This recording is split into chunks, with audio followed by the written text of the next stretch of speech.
شركة المهندس منسي للصناعات الهندسية والتغليف الحديث تقدم لكم ماكينة زبادي ومروحة موديل 712 ماركة المهندس منسي ام توباك. الماكينة بتقوم بالحام جميع طبات الألمنيوم فويل على العبوات البلاستيك وكوبايات الزبادي. الماكينة سهلة الاستخدام، شغالة على كهرباء المنزل العادية 220. نبدأ نشرح الماكينة. دي فيشة الماكينة، ودي فيوز لحمايتها من الارتفاع المفاجئ في التيار الكهربائي.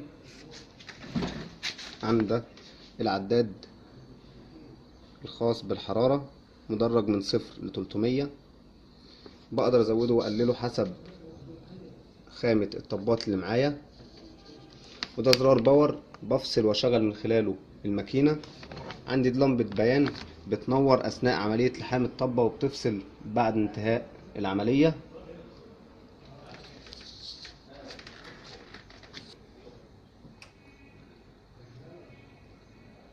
وده المكان اللي بنحط فيه الكوبايات بتاعتنا.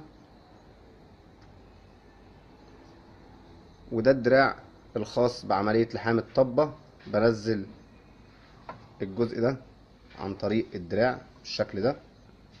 أبدأ أعمل تجربة.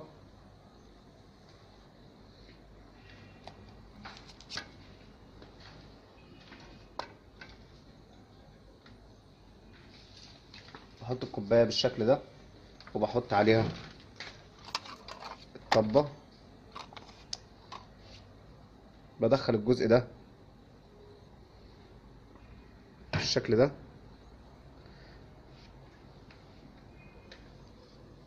بعد كده ابتدي انزل بالدراع. اللمبة بتنور معايا وبتفصل كده، تمت العملية.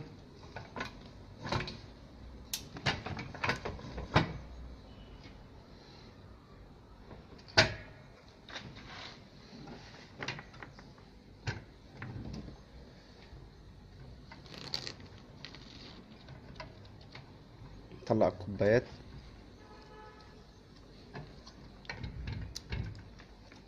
تم لحام الطبات بالشكل ده. طبعا ميزة الماكينة عن ماكينة الكوباية الواحدة ان احنا بنقدر نحط 12 كوباية، كل جزء 4 كوبايات. مجرد لحامه بنخش على الأربعة التانيين. الشكل ده بينجز لنا وقت. زي ما احنا شايفين ادي اللحام الطبة، مفيش اي تسريب عندي في المنتج. ماكينة لحام طبات موديل 712 زبادي مروحة، مقدمة إليكم من شركة مهندس منسي للصناعات الهندسية والتغليف الحديث. شرح محمد حسن تحت إدارة وإشراف مهندس أحمد حسن، مدير فرع مدينة نصر.